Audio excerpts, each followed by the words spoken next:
Welcome back to Weld.com. What's going on, everybody? Mail call. Let's get into it. All right, so we got the Miniarc Rogue in from ESAB today. I want to go ahead and test this thing out. I see it first thing, it's very lightweight.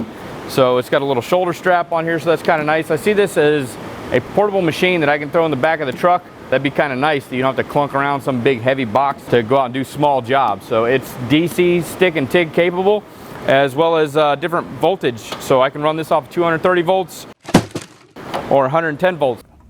So depending on which outlet that I have, wherever I'm going, I should be able to use either one. Obviously, you're going to try to run 230 whenever possible, but they say you can run this on 110 as well. They also tell me that you can run it out to 300 foot using extension cords. So we're going to go ahead and round up a couple of 100 footers, plug it in, and see how it performs. Jason, we only have 125 feet of cord, bud. So 125 feet is longer than most machines. Okay. You seem upset, buddy. Got my mojo. It happens to a lot of guys.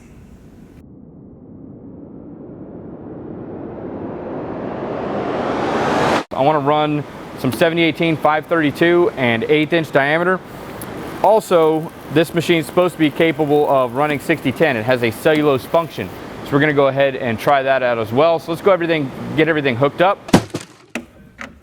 What's up, buddy? I know you're hungry. Here you go. Here you go. All right, so I went ahead and plugged it into 230 volts. I just want to see the range of amperage we have. So I can go down as low as 20 amps, and it looks like we max out around 180 amps. I can run standard 7018 or low hydrogen electrodes, as well as anything with cellulose, and looks like cellulose we have 20 to 180 as well. We also have a TIG function, so DC TIG. We can go up to 180 amps, but we can also go down to 10 amps. So if you have some real thin gauge stuff, you can get down to 10 amps with the TIG feature. Looks like we have some hidden menus in here. Push and hold this display. We get some hot start options, 0 to 10 and down to -10. So I'm guessing these are percentages, so that'd be 10%. 20, 30, 40, 50% hot start.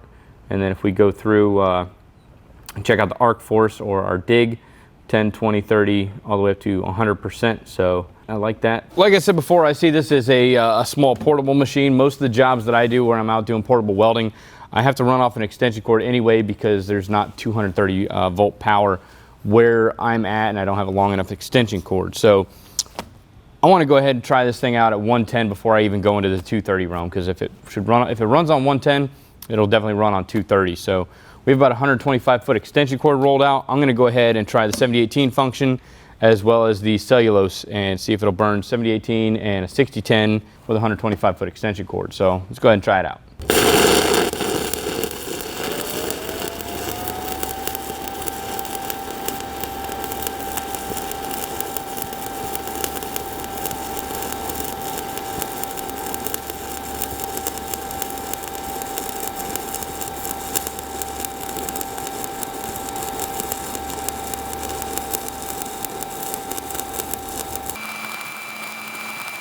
All right, so 7018, didn't seem to have any problems with it. I got 3/8 plate on here, ran pretty smooth, you know, especially being hooked up to 125 foot of cable, so that's pretty impressive. I like that fact. I want to see if it's able to do it with a 6010, so same configuration. I'm going to drop it down to about 85 to 87 amps, and we're going to run some 6010, see how it does there.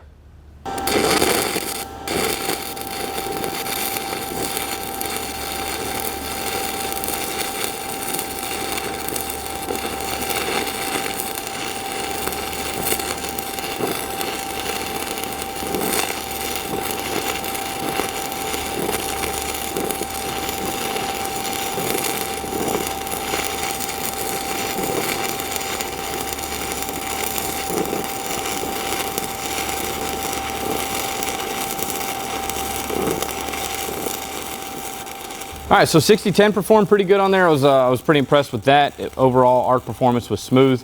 Didn't have any issues with it. Was able to burn the whole rod, and especially for the price, it's relatively affordable. I think they're right under 600 bucks. So if you're just starting out welding, you know, it'd be a great machine to have in your garage.